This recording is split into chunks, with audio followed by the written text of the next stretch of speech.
If you were hoping to vent your frustrations on our Issa friend here, I can only apologize. Few as they are now, it took us no time at all to track it down. That suits our purpose perfectly. Now we need only wait for Ardbert to arrive. Weren't you two meant to be attending to the empty? We were, and are, but we can hardly ignore the rest of the world. So we thought we might see how things were coming along. From what we can gather, the answer is strangely. Right now, we think we can do more good here. It is heartening to have all present. Indeed. We will be glad of the additional hands should matters escalate.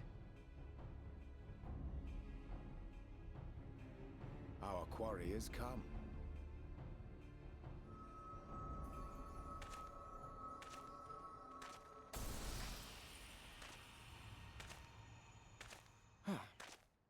It seems I've lost this particular race.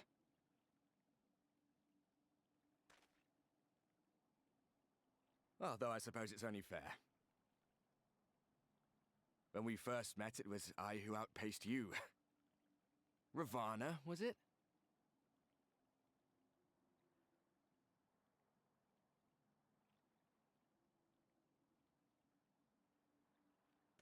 But where are my manners? I wouldn't be here were it not for you, and I have yet to say a word of thanks.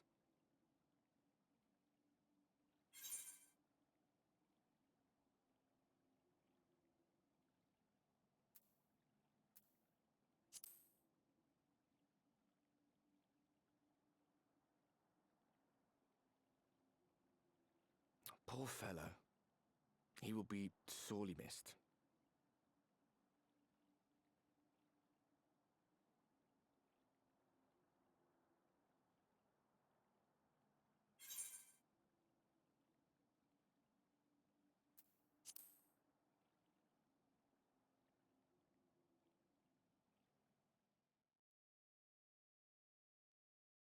Very well.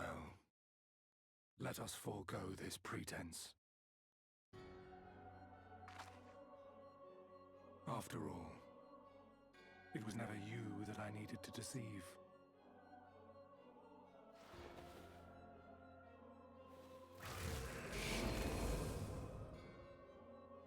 Yes, it is I, Elizabeth. Through your time in Emet-Selk's imitation of our home, I dare say you have gained a better understanding of my role since last we met. Not that it matters.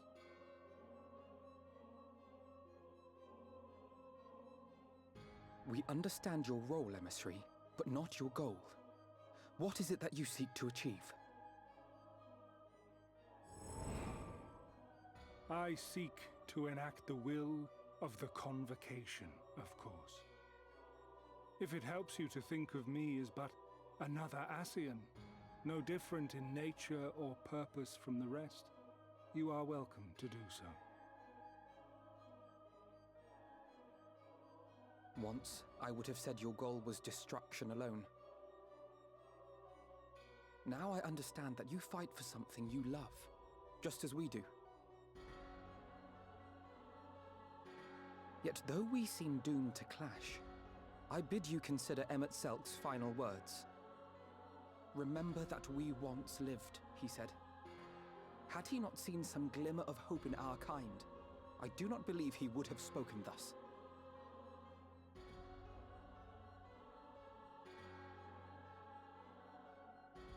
None better understood your plight than he.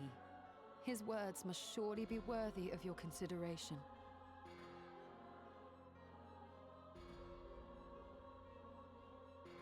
Emet-Selk.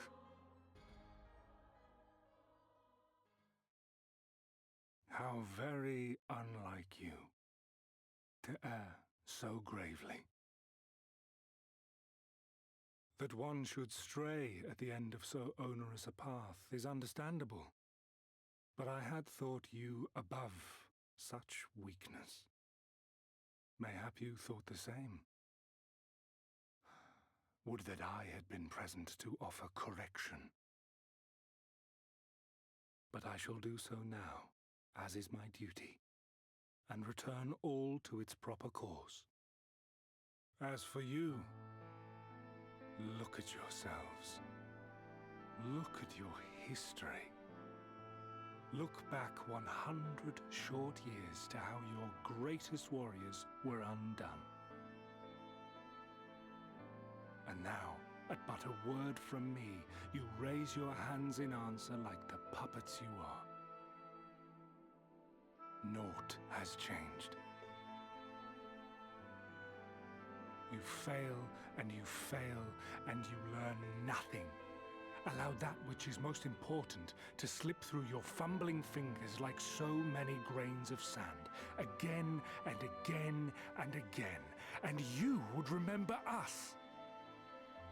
You do forget yourselves.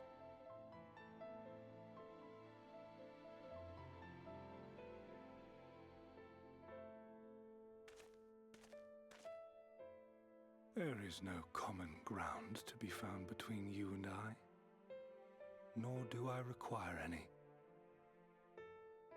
I have my duty. Wait!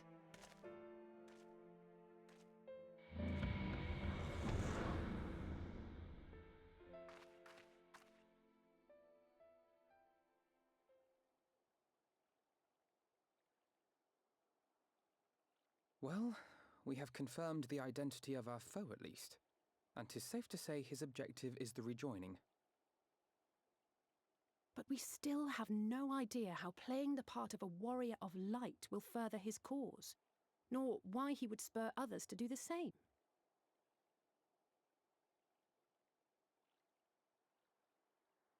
Another visit to the Tempest may shed some light upon these mysteries.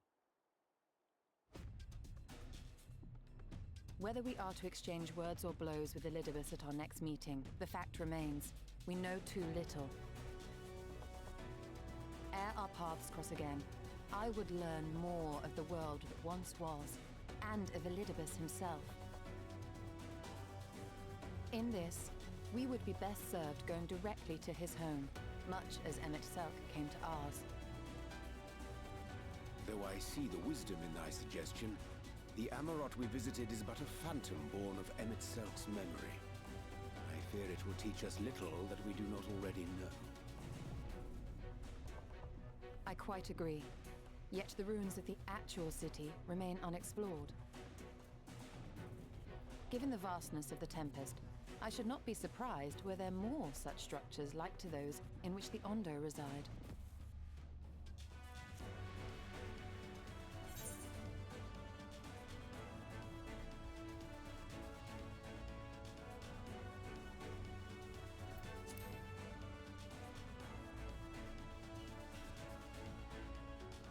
A woman after my own heart.